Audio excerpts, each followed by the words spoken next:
Hi hello ನಮಸ್ತೆ ಎಲ್ಲರಿಗೂ info media ಜಗತ್ತು ಚಾನಲಿನ ಮತ್ತೊಂದು ವಿಡಿಯೋಗೆ ಸ್ವಾಗತ ಸುಸ್ವಾಗತ. ಸ್ನೇಹಿತರೆ, ಎಲ್ಲರೂ ಹೇಗಿದ್ದೀರಾ? ಎಲ್ಲರೂ ಚೆನ್ನಾಗಿದ್ದೀರಾ ಅಂದ್ಕೊಂಡಿದ್ದೀನಿ. ನಾನು ಕೂಡ ತುಂಬಾ ಚೆನ್ನಾಗಿದ್ದೀನಿ. ಎಲ್ಲರೂ ಚೆನ್ನಾಗಿದ್ದೀರಾ ಅಂದ್ಕೊಂಡು ಭಾವಿಸ್ಕೊಂಡು ಇವತ್ತಿನ ಒಂದು ವಿಡಿಯೋನ ಶುರು ಮಾಡಿಬಿಡೋಣ.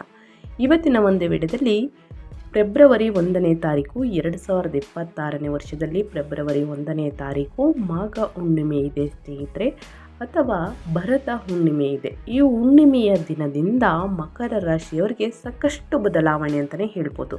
ಯಾಕಂದರೆ ಹುಣ್ಣಿಮೆಯ ದಿನ ಗ್ರಹಗಳ ಸಂಚಾರ ಮತ್ತು ಗ್ರಹಗಳ ಸಂಯೋಗ, ಗ್ರಹಗಳ ಸ್ಥಾನ ಬದಲಾವಣೆಯಿಂದ ನಿಮ್ಮ ಜೀವನದಲ್ಲಿ ಸಾಕಷ್ಟು ಬದಲಾವಣೆಯನ್ನು ನೋಡಲಿದ್ದೀರಿ. ನಿಮ್ಮ ಒಬ್ಬರಿಗೆ ಅಂತ ನಾನು ತಿಳಿಸ್ತಾ ಇಲ್ಲ, 12 ರಾಶಿ ಚಕ್ರದ ಜನರಿಗೆ ಸ್ನೇಹಿತರೆ ಒಂದಲ್ಲ ಒಂದು ರೀತಿಯಲ್ಲಿ ಅದೃಷ್ಟ, ಒಂದಲ್ಲ ಒಂದು ರೀತಿಯಲ್ಲಿ ಸಮಸ್ಯೆಗಳು ಎದುರಾಗಲಿದೆ.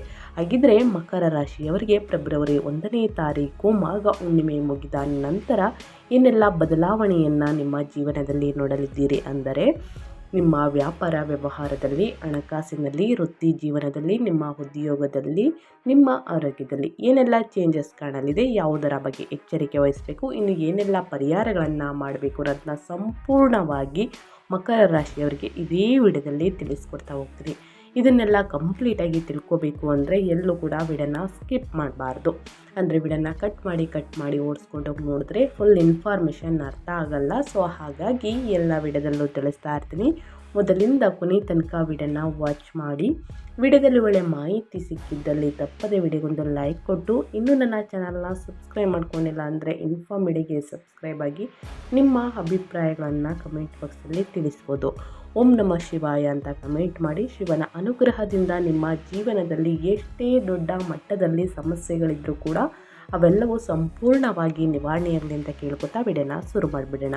ಸ್ನೇಹಿತರೆ, ವೈದಿಕ ಜ್ಯೋತಿಷ್ಯದ ಪ್ರಕಾರ ಹೇಳೋದಾದರೆ ಬುಧ ಮತ್ತು ಸ್ನೇಹಿತರೆ ಗುರು, ಈ 2 ಗ್ರಹಗಳು ಅನುಕೂಲಕರವಾಗಿದ್ದರೆ ಸ್ನೇಹಿತರೆ ನಿಮ್ಮ ಜೀವನದಲ್ಲಿ ವ್ಯಾಪಾರ ವ್ಯವಹಾರದಲ್ಲಿ ಮನ್ನಣೆ ಸಿಗಲಿದೆ ಅಂತ ತಿಳಿಸ್ತಾರೆ. ಇನ್ನು ಗುರು ಮತ್ತು ಶನಿ ಬಲ ತುಂಬಾ ಚೆನ್ನಾಗಿದ್ದರೆ ಒಳಿತು ಅಂತ ಹೇಳ್ತಾರೆ. ನಿಮ್ಮ ಆರೋಗ್ಯದಲ್ಲಾಗಲಿ, ವ್ಯಾಪಾರ ವ್ಯವಹಾರದಲ್ಲಿ, ಹಣಕಾಸಿನಲ್ಲಿ ಉತ್ತಮ ಲಾಭವನ್ನು ನೋಡಲಿದ್ದೀರಿ ಅಂತ. ಹಾಗಿದ್ದರೆ ಈ ತಿಂಗಳು ಹೇಗಿರಲಿದೆ ಅಂದರೆ, ಗುರು ಮಿಥುನದಲ್ಲಿ 6ನೇ ಮನೆಯಲ್ಲಿ ತಿಂಗಳ ಪೂರ್ತಿ ಇರಲಿದ್ದಾರೆ. ಶನಿ ಮೀನದಲ್ಲಿ 3ನೇ ಮನೆಯಲ್ಲಿ ತಿಂಗಳ ಪೂರ್ತಿ, ರಾಹು ಕುಂಭದಲ್ಲಿ 2ನೇ ಮನೆಯಲ್ಲಿ ತಿಂಗಳ ಪೂರ್ತಿ, ಕೇತು ಸಿಂಹದಲ್ಲಿ 8ನೇ ಮನೆಯಲ್ಲಿ ತಿಂಗಳ ಪೂರ್ತಿ. ಇದು ಗ್ರಹಗಳ ಸಂಚಾರ ಮತ್ತು ಗ್ರಹಗಳ ಸ್ಥಾನ ಬದಲಾವಣೆ, ಗ್ರಹಗಳ ಸ್ಥಿತಿಗಳು ಅಂತಲೇ ಹೇಳಬಹುದು. ಇನ್ನು ಗ್ರಹಗಳ ಸಂಯೋಗದಿಂದ ಒಟ್ಟಾರೆಯಾಗಿ ಏನೆಲ್ಲ ಅದೃಷ್ಟವನ್ನು ಹುಣ್ಣಿಮೆ ಮುಗಿದ ನಂತರ ನೋಡಲಿದ್ದೀರಿ ಅಂದರೆ, ನಿಮಗೆ ಶಾಂತ ಆದರೆ ಶಕ್ತಿಯುತವಾದ ಪರಿವರ್ತನೆಯೊಂದಿಗೆ ಪ್ರಾರಂಭವಾಗುತ್ತದೆ ಮಕರ ರಾಶಿಯವರಿಗೆ ಸ್ನೇಹಿತರೆ. ನೀವು ಸ್ವಲ್ಪ ಒಂಟಿತನ ಅನಿಸ್ಬೋದು, ಆಯಾಸ ಅಥವಾ ಅಪೂರ್ಣ ವಿಷಯಗಳಲ್ಲಿ ಮಾನಸಿಕವಾಗಿ ಮುಳುಗಿರುವಂತೆ ನಿಮಗೆ ಅನಿಸ್ಬಹುದು. ನಿಮ್ಮಲ್ಲಿ ಕೆಲವರು ಭಾವನಾತ್ಮಕವಾಗಿ, ವೃತ್ತಿಪರವಾಗಿ ಅಥವಾ ಆಂತರಿಕವಾಗಿ ಹಳೆಯ ಅಧ್ಯಯನವನ್ನು ಮುಚ್ಚುವಂತೆ ಭಾವಿಸಬಹುದು. ಆದರೆ ಸ್ನೇಹಿತರೆ, ಹುಣ್ಣಿಮೆ ಮುಗಿದ ನಂತರ ಅಂದರೆ ಭರತ ಹುಣ್ಣಿಮೆ ಮುಗಿದ ನಂತರ ಎಲ್ಲವೂ ಬದಲಾಗುತ್ತದೆ. ಅನೇಕ ಗ್ರಹಗಳು ಸ್ನೇಹಿತರೆ ನಿಮ್ಮ ರಾಶಿಯನ್ನು ಲಗ್ನದಲ್ಲಿ ಪ್ರವೇಶಿಸಿದಾಗ ನಿಮ್ಮ ಶಕ್ತಿ ಕೂಡ ಹೆಚ್ಚಾಗುತ್ತದೆ, ಆತ್ಮವಿಶ್ವಾಸ ಮರಳುತ್ತದೆ ಮತ್ತು ನಿಮ್ಮ ಉಪಸ್ಥಿತಿ ಬಲವಾಗಿರುತ್ತದೆ. ನೀವು ನಿಯಂತ್ರಣವನ್ನು ಮರಳಿ ಪಡೆದಿದ್ದೀರಿ ಎಂದು ನೀವು ಭಾವಿಸಬಹುದು. ಜವಾಬ್ದಾರಿಯನ್ನು ತೆಗೆದುಕೊಳ್ಳಲು ಮತ್ತು ಸ್ಪಷ್ಟತೆಯೊಂದಿಗೆ ಮುಂದುವರಿಯಲು ಸಿದ್ಧರಾಗಿರಿ ಸ್ನೇಹಿತರೆ. ಈ ತಿಂಗಳು ಹೇಳಬೇಕು ಅಂದರೆ ಶಾರ್ಟ್ಕಟ್ಗಳಲ್ಲ ಸ್ನೇಹಿತರೆ, ಇದು ಶಕ್ತಿ ಮತ್ತು ಶಿಸ್ತು ಮತ್ತು ಉದ್ದೇಶದೊಂದಿಗೆ ನಿಮ್ಮನ್ನು ಮರುನಿರ್ಮಿಸಿಕೊಳ್ಳುವುದಕ್ಕಾಗಿ ಸ್ನೇಹಿತರೆ ಉತ್ತಮ ದಿನಗಳನ್ನು ಪ್ರಾರಂಭಿಸಲಿದೆ ಅಂತಲೇ ಹೇಳಬಹುದು. ಸೊ ಹಾಗಾಗಿ ಮುಂದಿನ ದಿನಗಳು ಅಂದರೆ ಮಾಘ ಹುಣ್ಣಿಮೆ ಮುಗಿದ ನಂತರ ಸ್ನೇಹಿತರೆ ಸಾಕಷ್ಟು ಬದಲಾವಣೆಯನ್ನು ನೀವೇ ನೋಡಲಿದ್ದೀರಿ. ಇನ್ನು ಉದ್ಯೋಗದ ಬಗ್ಗೆ ಹೇಳೋದಾದರೆ, ನಿಮ್ಮ ವೃತ್ತಿ ಜೀವನದ ಬಗ್ಗೆ ಹೇಳೋದಾದರೆ ಏನೆಲ್ಲ ಬದಲಾವಣೆಯನ್ನು ನೋಡಲಿದ್ದೀರಿ ಅನ್ನೋದಾದರೆ, ಕೆರಿಯರ್ ಆ್ಯಂಡ್ ಜಾಬ್ ಬಗ್ಗೆ ತಿಳಿಸೋದಾದರೆ ಹುಣ್ಣಿಮೆ ಮುಗಿದ ನಂತರ ನಿಮ್ಮ ಕೆಲಸಗಳು ಸ್ವಲ್ಪ ನಿಧಾನವೆನಿಸಬಹುದು. ನೀವು ಸಂಪರ್ಕ ಕಡಿತಗೊಂಡಂತೆ, ತೆರೆಮರೆಯಲ್ಲಿ ಕೆಲಸ ಮಾಡುತ್ತಿರುವಂತೆ ಅಥವಾ ಸಕ್ರಿಯವಾಗಿ ಮುಂದೂಡುವ ಬದಲು ಮಾನಸಿಕವಾಗಿ ತಯಾರಿ ನಡೆಸುತ್ತಿರುವಂತೆ ಭಾವಿಸಬಹುದು. ನಿಮ್ಮಲ್ಲಿ ಕೆಲವರು ಅಪೂರ್ಣ ಕಾರ್ಯಗಳು, ಗೌಪ್ಯ ವಿಷಯಗಳು ಅಥವಾ ಆಂತರಿಕ ಯೋಜನೆಯೊಂದಿಗೆ ವ್ಯವಹರಿಸಬಹುದು. ಇನ್ನು ಹುಣ್ಣಿಮೆ ಮುಗಿದ ಒಂದು 2-3 ದಿನ ನಂತರ ಸೂರ್ಯ, ಶುಕ್ರ, ಕುಜ ಮತ್ತು ಬುಧ ನಿಮ್ಮ ರಾಶಿಯನ್ನು ಪ್ರವೇಶಿಸಿದಾಗ ನಿಮ್ಮ ವೃತ್ತಿಪರ ಜೀವನವು ವೇಗವನ್ನು ಪಡೆಯುತ್ತದೆ. ನೀವು ಸಂದರ್ಭಗಳು ಉಸ್ತುವಾರಿ ವಹಿಸಿಕೊಳ್ಳಬಹುದು ಸ್ನೇಹಿತರೆ. ಅಧಿಕಾರಯುತವಾಗಿ ಮಾತನಾಡಬಹುದು ಮತ್ತು ಕೆಲಸದ ಸ್ಥಳದಲ್ಲಿ ಹೆಚ್ಚು ಗೋಚರಿಸಬಹುದು. ಜನರು ನಿಮ್ಮ ಗಂಭೀರತೆ ಮತ್ತು ನಾಯಕತ್ವವನ್ನು ಮತ್ತೆ ಗಮನಿಸಲು ಪ್ರಾರಂಭಿಸಬಹುದು. ನಿಮ್ಮ ರಾಶಿಯಲ್ಲಿರುವಂತಹ ಕುಜ ಧೈರ್ಯ ಮತ್ತು ಚಾಲನೆಯನ್ನು ನೀಡಲಿದ್ದಾರೆ, ಆದರೆ ಅವನು ಅಸಹನೆಯನ್ನು ಉಂಟು ಮಾಡಬಹುದು. ಎಲ್ಲವನ್ನ ನೀವೇ ಮಾಡಬೇಕೆಂದು ನಿಮಗೆ ಅನಿಸಬಹುದು. ಪ್ರಯತ್ನವನ್ನು ಯೋಜನೆಯೊಂದಿಗೆ ಸಮತೋಲನಗೊಳಿಸಲು ಪ್ರಯತ್ನಿಸಿ. ಯಾಕಂದರೆ 6ನೇ ಮನೆಯಲ್ಲಿರುವಂತಹ ಗುರು ಸ್ಪರ್ಧೆಯ ಮೇಲೆ ವಿಜಯವನ್ನು ಬೆಂಬಲಿಸಲಿದ್ದಾರೆ. ಮುಂದಿನ ದಿನಗಳಲ್ಲಿ ಯಾವುದೇ ಸ್ಪರ್ಧೆಯಲ್ಲೂ ಕೂಡ ಸ್ನೇಹಿತರೆ ನೀವು ಬೆಂಬಲ ಅಂದರೆ ವಿಜಯವನ್ನು ನೋಡಲಿದ್ದೀರಿ, ಗೆಲುವನ್ನು ಗಳಿಸಲಿದ್ದೀರಿ. ನೀವು ಕೆಲಸದ ಸ್ಥಳದಲ್ಲಿ ಪೈಪೋಟಿ, ಪರೀಕ್ಷೆಗಳು ಅಥವಾ ಕಾನೂನು ಆಡಳಿತಾತ್ಮಕ ಸಮಸ್ಯೆಗಳನ್ನು ಎದುರಿಸುತ್ತಿದ್ದರೆ ಕ್ರಮೇಣ ಯಶಸ್ಸನ್ನು ಸೂಚಿಸಲಾಗಿದೆ. ಹಾಗಾಗಿ ಆತ್ಮವಿಶ್ವಾಸದಿಂದ ವರ್ತಿಸಿ, ಆದರೆ ಕಠಿಣ ಪ್ರತಿಕ್ರಿಯೆಗಳನ್ನು ಆದಷ್ಟು ತಪ್ಪಿಸಿ. ನಿಮ್ಮ ಕಾರ್ಯಗಳು ಈ ತಿಂಗಳು ನಿಮ್ಮ ಇಮೇಜನ್ನು ವ್ಯಾಖ್ಯಾನಿಸುತ್ತದೆ ಅಂತಲೇ ಹೇಳಬಹುದು. ಹಾಗಾಗಿ ವೃತ್ತಿ ಜೀವನದಲ್ಲಿ, ಉದ್ಯೋಗದಲ್ಲಿ ಸ್ನೇಹಿತರೆ ಮಿಶ್ರ ಫಲಿತಾಂಶವನ್ನು ನೋಡಲಿದ್ದೀರಿ. ಎಲ್ಲದಕ್ಕೂ ಒಂದು ಒಳ್ಳೆಯ ಗಳಿಗೆ ಅನ್ನೋದು ಸ್ನೇಹಿತರೆ ಬರುವ ತನಕ ಕಾಯಬೇಕು. ಆದಷ್ಟು ತಾಳ್ಮೆಯನ್ನು ನಾವು ಕಾಪಾಡಿಕೊಳ್ಬೇಕು ಸ್ನೇಹಿತರೆ, ಒಳಿತಾಗಲಿದೆ. ಇನ್ನು ಹಣಕಾಸಿನ ವಿಚಾರಕ್ಕೆ ಬಂದರೆ ಹುಣ್ಣಿಮೆ ಮುಗಿದ ನಂತರ ಪ್ರಯಾಣ, ಆರೋಗ್ಯ, ಗುಪ್ತ ವಿಷಯಗಳಿಗೆ ಸಂಬಂಧಿಸಿದ ಖರ್ಚುಗಳು ಬರಬಹುದು. ಹಾಗಾಗಿ ಸ್ನೇಹಿತರೆ ಹುಣ್ಣಿಮೆ ಮುಗಿದ ನಂತರ ಹಣವನ್ನು ನಿಯಂತ್ರಿಸುವ ಮತ್ತು ಉಳಿತಾಯವನ್ನು ಯೋಜಿಸುವಂತಹ ಬಗ್ಗೆ ನೀವು ಹೆಚ್ಚು ವಿಶ್ವಾಸವನ್ನು ಹೊಂದಬಹುದು. 6ನೇ ಮನೆಯಲ್ಲಿರುವಂತಹ ಗುರು ಸಾಲಗಳನ್ನು ತೀರಿಸಲು ಮತ್ತು ಸಾಲಗಳನ್ನು ಸರಿಯಾಗಿ ನಿರ್ವಹಿಸಲು ಬೆಂಬಲಿಸಲಿದ್ದಾರೆ.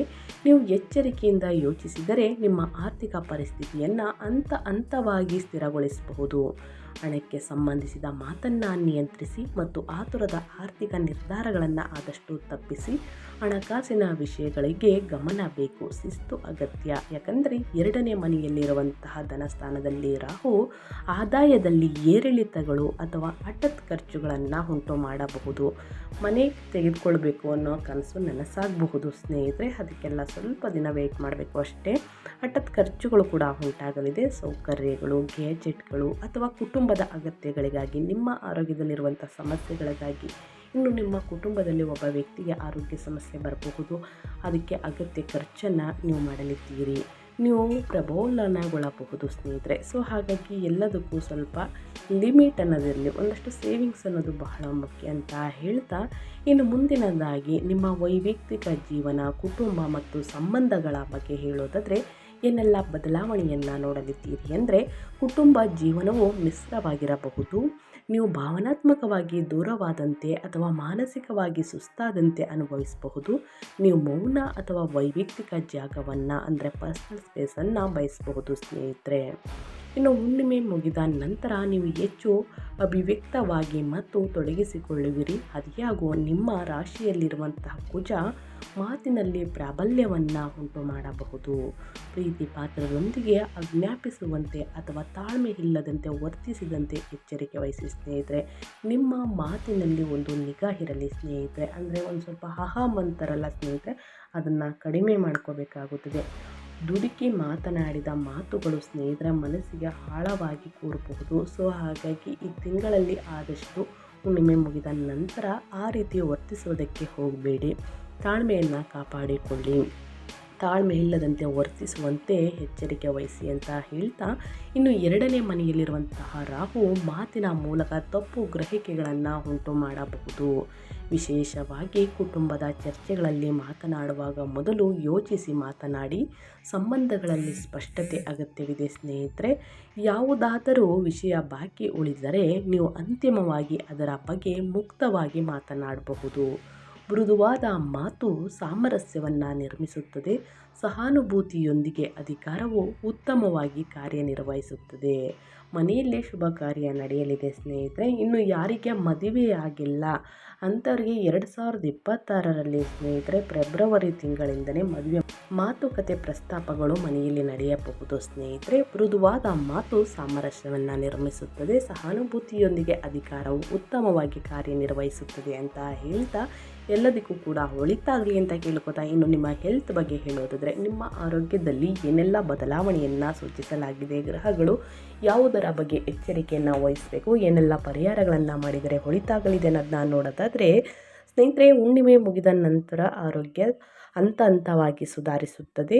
ಆಯಾಸ, ನಿದ್ರೆಯ ಸಮಸ್ಯೆಗಳು ಅಥವಾ ಕಡಿಮೆ ರೋಗ ನಿರೋಧಕ ಶಕ್ತಿ ನಿಮಗೆ ತೊಂದರೆ ನೀಡಬಹುದು.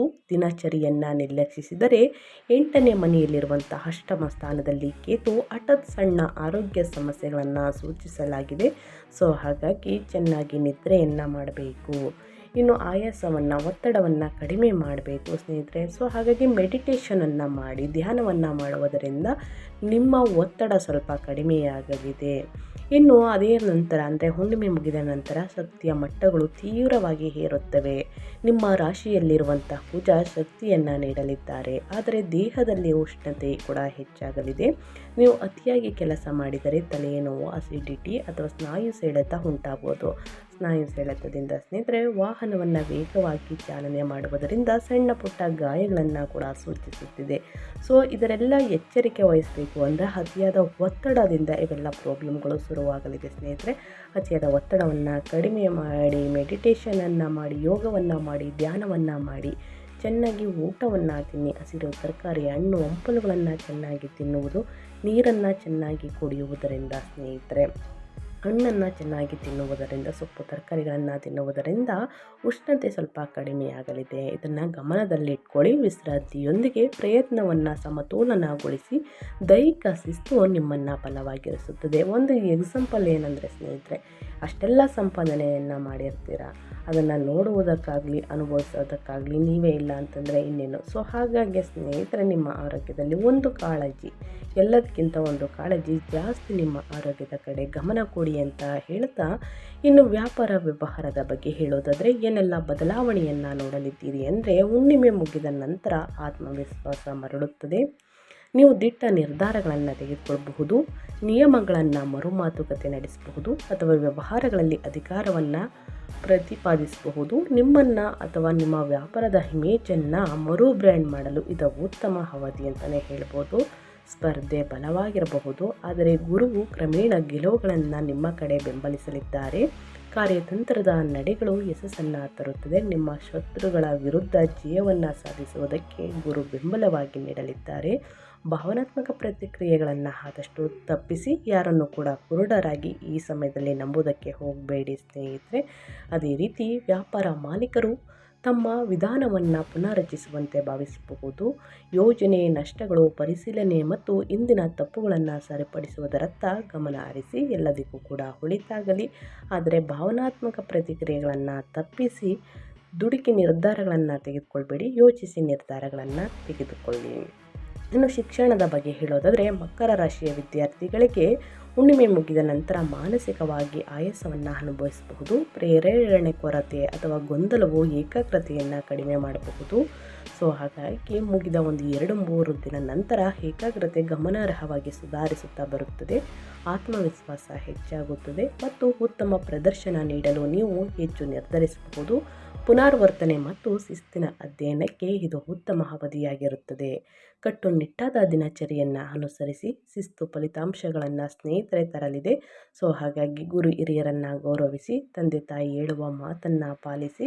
ಒಳಿತಾಗಲಿದೆ. ಪ್ರತಿದಿನ ಅಧ್ಯಯನದ ಕಡೆ ಗಮನ ಕೊಡಿ. ಉನ್ನತ ಫಲಿತಾಂಶವನ್ನು ಖಂಡಿತವಾಗಿಯೂ ಗಳಿಸಲಿದ್ದೀರಿ ಸ್ನೇಹಿತರೆ. ಸೊ ತಪ್ಪದೆ ಸ್ನೇಹಿತರೆ, ಹುಣ್ಣಿಮೆಯ ದಿನ ಸಂಜೆ ಎಣ್ಣೆಯನ್ನು ಅರ್ಪಿಸಿ ಶನಿದೇವರಿಗೆ. ನಂತರ ಅರಳಿ ಮರದ ಕೆಳಗೆ ದೀಪವನ್ನು ಹಚ್ಚಿ. ಅರಳಿ ಮರದ ಕೆಳಗೆ ಆಗಲಿಲ್ಲ ಅಂದರೆ ಸ್ನೇಹಿತರೆ, ಶನಿವಾರದಂದು ಸ್ನೇಹಿತರೆ ಎಣ್ಣೆಯನ್ನು ಅಂದರೆ ಎಳ್ಳೆಣ್ಣೆಯನ್ನು ದೇವರಿಗೆ ತೈಲಾಭಿಷೇಕವನ್ನು ಮಾಡಿಸುವುದು ಒಳಿತು. ಈ ರೀತಿ ಮಾಡುವುದರಿಂದ ಕಷ್ಟಗಳು, ಸಮಸ್ಯೆಗಳು ಕ್ರಮೇಣವಾಗಿ ಕಡಿಮೆಯಾಗಲಿದೆ. ಇನ್ನು ದೈನಂದಿನ ದಿನಚರಿಯಲ್ಲಿ ಶಿಸ್ತನ್ನು ಕಾಪಾಡಿಕೊಳ್ಳಿ. ಹುಣ್ಣಿಮೆಯ ದಿನ ಸಾಧ್ಯವಾದಾಗ ಸ್ನೇಹಿತರೆ ವೃದ್ಧರು ಅಥವಾ ನಿರ್ಗತಿಕರಿಗೆ ಸಹಾಯವನ್ನು ಮಾಡಿ. ಈ ಸಣ್ಣ ಪುಟ್ಟ ಸಹಾಯದಿಂದ ಅಂದರೆ ಅನ್ನದಾನ, ಆಹಾರದ ಧಾನ್ಯಗಳು, ಎಳ್ಳನ್ನು ದಾನ ಮಾಡುವುದು, ಕಪ್ಪು ಎಳ್ಳು, ಕಪ್ಪು ವಸ್ತುಗಳನ್ನು ದಾನ ಮಾಡುವುದು, ಇದು ಶನಿದೇವರಿಗೆ ಪ್ರಿಯವಾಗಿರುವುದರಿಂದ ಈ ವಸ್ತುಗಳನ್ನು ದಾನ ಮಾಡಿ ಅಂತ ಹೇಳ್ತಾ ನಾನು ವಿಡಿಯೋನ ಎಂಡ್ ಮಾಡ್ತಾ ಇದ್ದೀನಿ. ನಿಮ್ಮ ಸಮಸ್ಯೆಗಳು ಕ್ರಮೇಣವಾಗಿ ಕಡಿಮೆಯಾಗಲಿದೆ. ಖಂಡಿತವಾಗಿಯೂ ಮಾಡಿ ಸ್ನೇಹಿತರೆ. ಇವತ್ತಿನ ಒಂದು ವಿಡಿಯೋದಲ್ಲಿ ಮಕರ ರಾಶಿಯವರಿಗೆ ಒಳ್ಳೆಯ ಮಾಹಿತಿ ಸಿಕ್ಕಿದ್ದಲ್ಲಿ, ಈ ವಿಡಿಯೋ ಯೂಸ್ಫುಲ್ ಅನಿಸಿದ್ದಲ್ಲಿ ದಯವಿಟ್ಟು ವಿಡಿಯೋಗೆ ಲೈಕ್ ಮಾಡಿಲ್ಲ ಅಂದರೆ ಲೈಕ್ ಮಾಡಿ, ಕಮೆಂಟ್ ಮಾಡಿ. ನಿಮ್ಮ ಅಭಿಪ್ರಾಯವನ್ನು ಕಮೆಂಟ್ ಬಾಕ್ಸಲ್ಲಿ ತಿಳಿಸಬಹುದು ಸ್ನೇಹಿತರೆ, ಆನ್ಸರ್ ಮಾಡ್ತೀನಿ. ನಿಮಗೂ ಮತ್ತು ನಿಮ್ಮ ಕುಟುಂಬಕ್ಕೆ ತುಂಬಾ ಒಳ್ಳೆಯದಾಗಲಿ. ಮತ್ತೊಂದು ವಿಡಿಯೋ ಜೊತೆ ಮತ್ತೊಂದು ಹೊಸ ಭವಿಷ್ಯದಲ್ಲಿ ಹೊಸ ಅಪ್ಡೇಟ್ ಜೊತೆ ಸಿಗ್ತೀನಿ ಅಂತ ಹೇಳ್ತಾ, ಥ್ಯಾಂಕ್ ಯು ಫಾರ್ ವಾಚಿಂಗ್.